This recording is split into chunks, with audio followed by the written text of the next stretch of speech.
حکومت نے پیٹرول بم پھینکا ہے عوام پر، وحشیانہ کارروائی کی ہے، کسی صورت میں بھی یہ قابل قبول نہیں ہے۔ 137 روپے کا اضافہ، یعنی پہلے 55 روپے کا اضافہ کر دیا، پھر 137 روپے، اب گویا تقریباً 450 نہیں 458 روپے کا پیٹرول پاکستان کے غریب اور مڈل کلاس لوگ خریدیں گے۔ اسی طرح 520 روپے کا ڈیزل خریدیں گے۔ یہ 184 روپے کا اضافہ کیا ہے۔ اپنی عیاشیاں ختم نہیں کرنا چاہتے یہ ملکہ رانیاں 11 ارب روپے کے جہاز میں گھومیں گی اور پاکستان کے غریبوں کے اوپر پیٹرول کا بم پھینکیں گے۔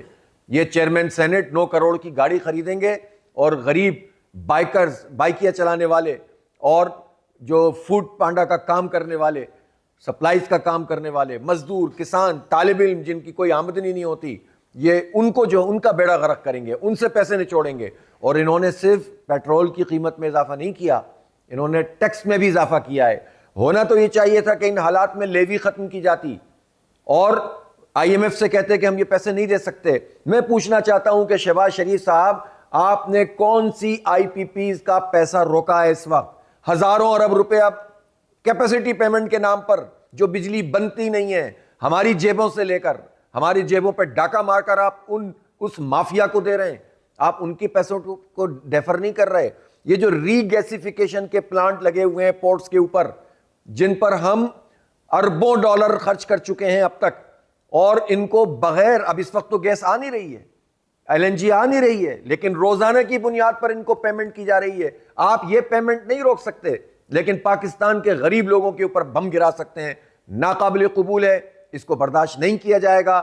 جماعت اسلامی اس کو مسترد کرتی ہے اور ہم آج سے ہی احتجاجی تحریک شروع کر رہے ہیں۔ پورے پاکستان میں آج مظاہرے کیے جائیں گے۔ میں پاکستان کے نوجوانوں سے کہتا ہوں کہ ان حالات میں اگر ہم کڑتے رہیں گے، جلتے رہیں گے اور حکومت کے مقابلے میں آ کر نہیں کھڑے ہوں گے تو حالات نہیں بدلیں گے۔ آپ ہماری اس تحریک کا ساتھ دیں، یہ نوجوانوں نکلو اور احتجاج کرو اور حکمرانوں کو مجبور کرو کہ یہ اپنی عیاشیاں کم کریں اور پیٹرول کی قیمت اور ڈیزل کی قیمت کو یہ کم کریں۔